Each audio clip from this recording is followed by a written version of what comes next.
Hello, and welcome to the Enterprise Automation Excellence Podcast, hosted by Enterprise Management Associates. As a leading IT analyst firm, we provide deep insights across IT and data management technologies. In this podcast, we explore how automation drives business processes, analytics, development, and infrastructure. Join hosts Dan Twing and Tom O'Rourke as they discuss the evolving automation landscape, share strategies to optimize your tools, and guide strategic decisions for your automation portfolio. Now, let's dive into the world of automation excellence. Hello, and welcome to the Enterprise Automation Excellence Podcast. I'm Dan Twing, and I'm here with my co-host, Tom O'Rourke.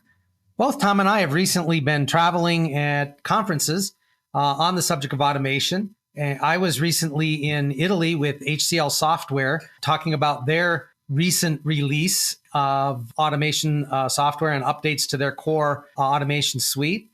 And Tom, why don't you tell us where you were? Yes. So I was at the Gartner Infrastructure and Operations Conference out in Las Vegas, Nevada last week. And we'll come back to that in our next episode. But Dan, let's hear about Italy. We were talking in the pre-show. I know that you had some interactions with Ferraris while you were there. You want to share a little bit about that before jumping into automation? Yeah, sure. The event that HCL put on with about 35 of their accounts and some of their partner companies was held at the Ferrari facility in Maranello, Italy. HCL Software happens to be a sponsor of the Ferrari IndyCar.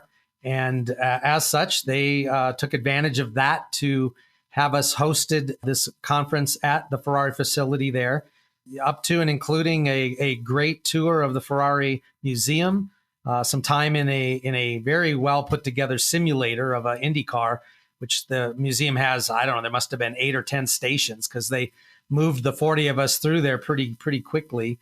And we ended with an opportunity to actually drive a Ferrari on their closed test track. And I was telling Tom, the beyond the fact that it was, a great lifetime experience to be with an instructor on the test track there. The link to automation is, they handed each of us an SD card, and every time we got in the car, everything we did was recorded, and they had all of the telemetrics about the driver performance, the car performance, and then you got to have a review with the head instructor before you went back out on the track for your second set of 3 laps. Perfect example of how to use data to improve performance, which of course we hear observability like crazy in IT these days around automation and every other thing in terms of managing all this infrastructure. All right. Well, I will just say that I'm envious of the opportunity to go and drive a Ferrari on a test track. But why don't we get into the meat of the discussion and, HCL event itself?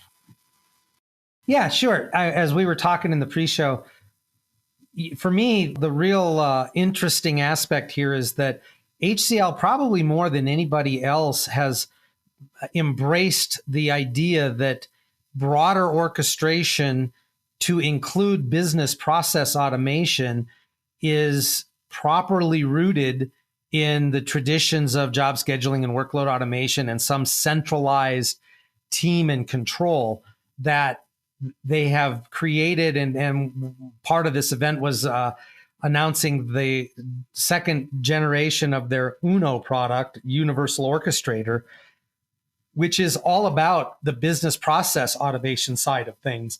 But it's heavily paired with the traditional HCL automation and their whole automation and orchestration portfolio. So it shares the automation hub, all of the integrations that are done around the traditional workload kinds of functions exist for the use by UNO if you're creating business process.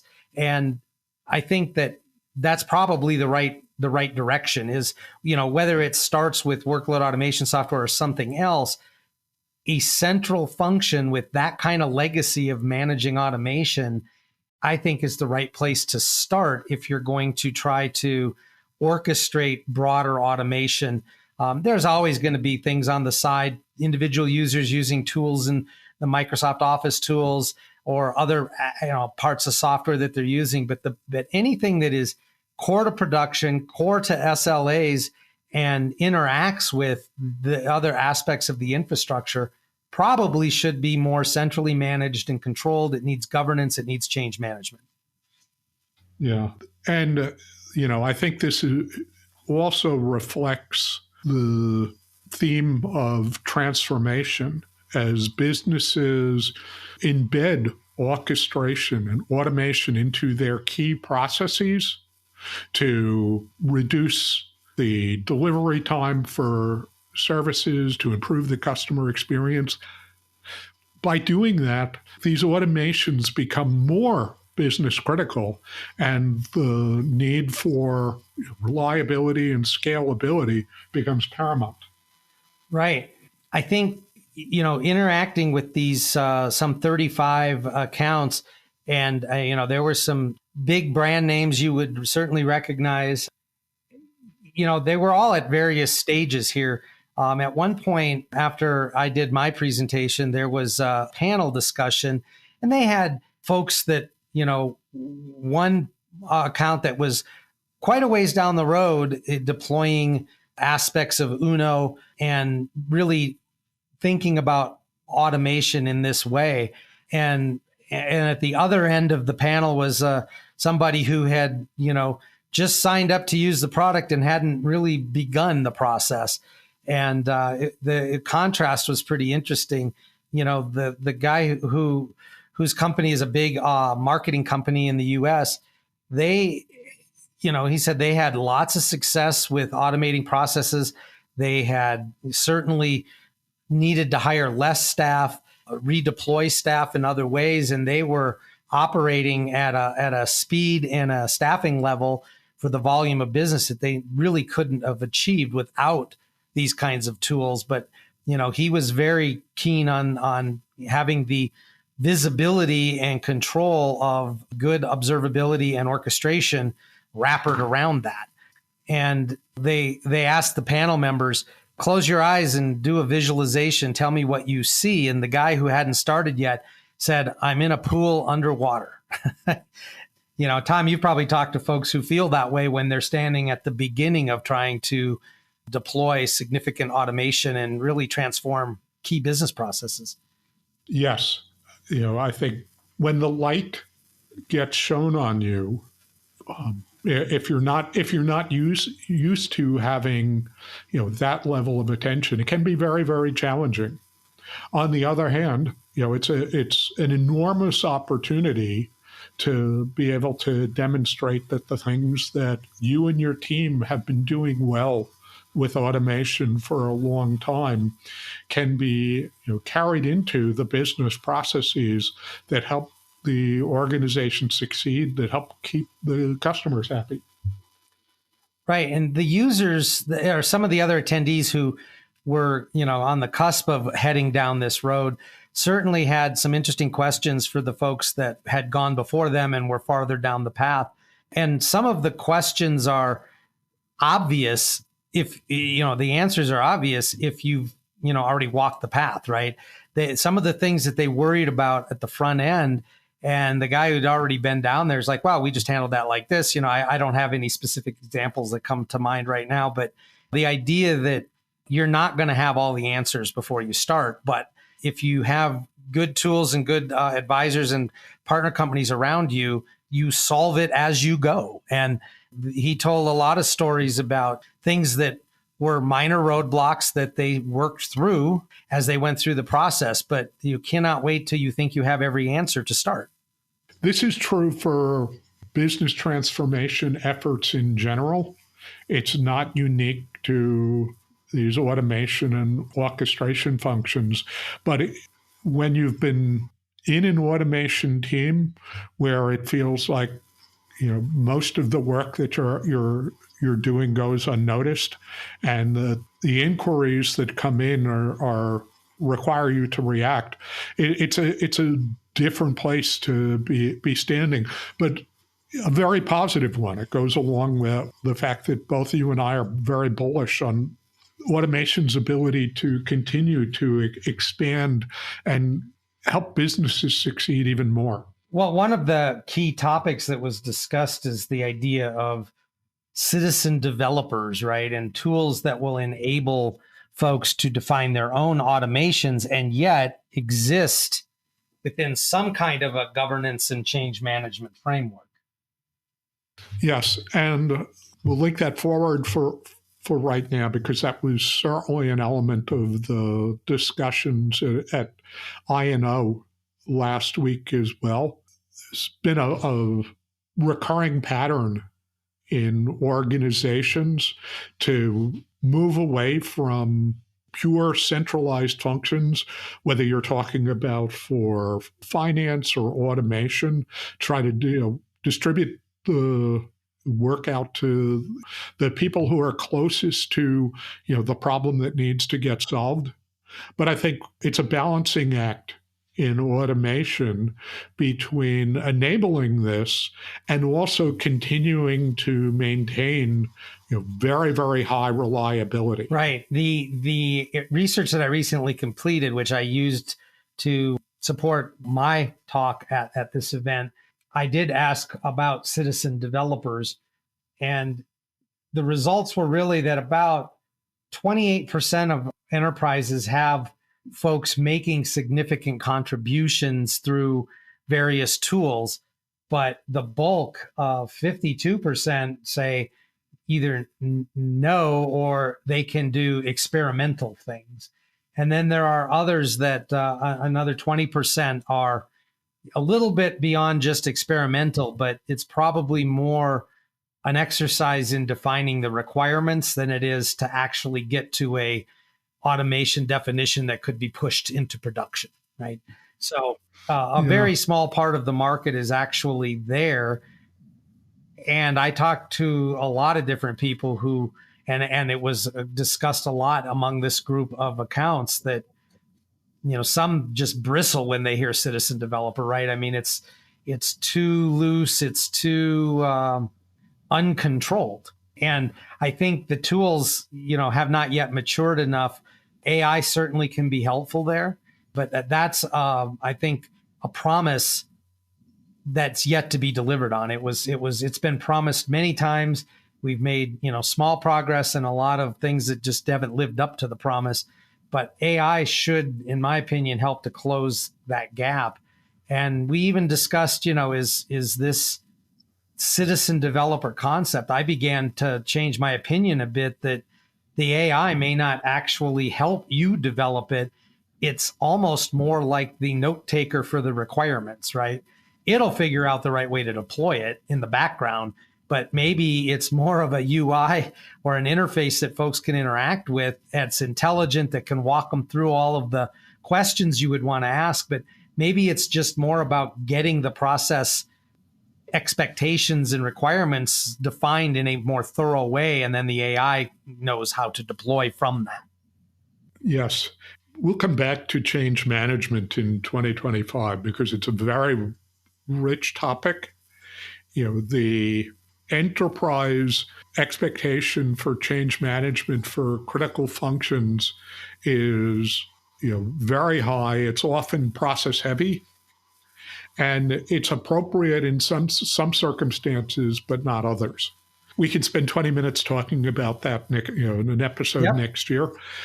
I think the opportunity, though, that citizen development offers is to expand out the set of people who have the capability to automate, to tie it into even more processes, even more functions than the core team has the capacity to handle themselves.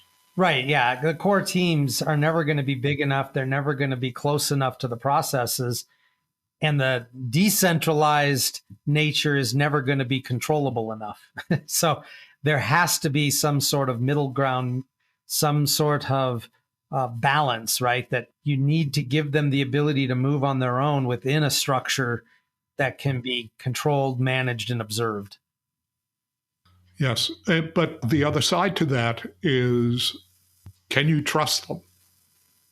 Can you have the confidence that, operating within the guardrails, that You want your tools and processes to provide. Will you be able to trust them to go and make changes and carry them through into production? Or will that always be air gapped? Will it require someone else to carry it from the citizen developer into production? Well, not to take us too far off topic, but I am aware of a number of large organizations who were probably could be considered late to the party of agile development. But when you look at some heavily regulated industries like the banking industry, and then you try to bring agile to a large bank, you kind of end up in the same struggles, right? That rigorous change management slows everything down, but it also prevents a lot of mistakes from leaking through. And how do you balance that need to move quickly with the need to not, release the bull in the china shop? Yes. All right. Well, I think we've talked quite a bit about citizen development. Were there, some other key ideas that came out of the meetings that you were at? I think that the biggest thing is it was clear that at the executive level, these are serious conversations about automation. There was one major company there in the telephony business that they had started down the path of RPA and then sort of shelved it, and we're really lamenting, did we do the right thing? But it's clearly a conversation at the executive level. My take was, perhaps you waited till the right moment, because with some of the agentic AI stuff that's coming, there's probably a lot of ground you're not going to have to go back over again because you started with a tool that maybe didn't get you where you needed to go. But just that this is a very strategic conversation of how do we increase automation and how do we get it right? Again, another research data point that I had is that every year I've asked, are you measured against expanding automation in your personal performance review as an IT executive? And that number continues to go up. I think it was 41% in my most recent survey. It was a few years back, it was, like 30%. So there's absolutely an increasing drive to automate. And it is, if anything, becoming a much bigger strategic conversation. So yeah, obviously the stakes are up career-wise, right? If you get tapped to do it and you do it well, you'll be well rewarded, but you're going to be under a microscope and, in many cases being asked to do things that the supporting tools maybe aren't even all there yet to help you get there. Great. Any final thoughts on this other than, a desire to go back and drive a Ferrari again? I'm just looking forward to 2025 and how automation is really getting its due. And I mean, all of IT is really automating things. It's really more that concept of some sort of orchestrated and monitored automation. How that plays out in the next 12 to 18 months is going to be very interesting to me. And I'm awfully glad to just, be a voice at the table as it plays out. Likewise, I think we're living in interesting times, and there's much history as automation has. There's still an incredible amount of opportunity ahead, and a lot of stuff for you and I to go learn. That's for sure. All right. Well, Dan, I'm glad we've had a chance to catch up and talk about this, and we'll come back shortly and we'll talk about what I took away from Las Vegas. In the meantime, I'm glad all of you have joined us here today on the podcast. To subscribe, you can go to EM360 Tech. The podcast is available through all the major podcast syndicators: Spotify, Apple, YouTube, iHeart, and others. And if you have feedback and questions, you can reach out to the EAE podcast at emausa.com email address, or go and find us on LinkedIn and reach out to us there. Thank you, Dan and Tom, for your insights on today's topic, and thanks to our listeners for joining the Enterprise Automation Excellence podcast. If you're a technology or operations leader looking to enhance your automation strategy, stay connected for more expert insights. Visit enterprisemanagement.com to learn how EMA can support your automation initiatives and check out more episodes for in-depth discussions and industry trends.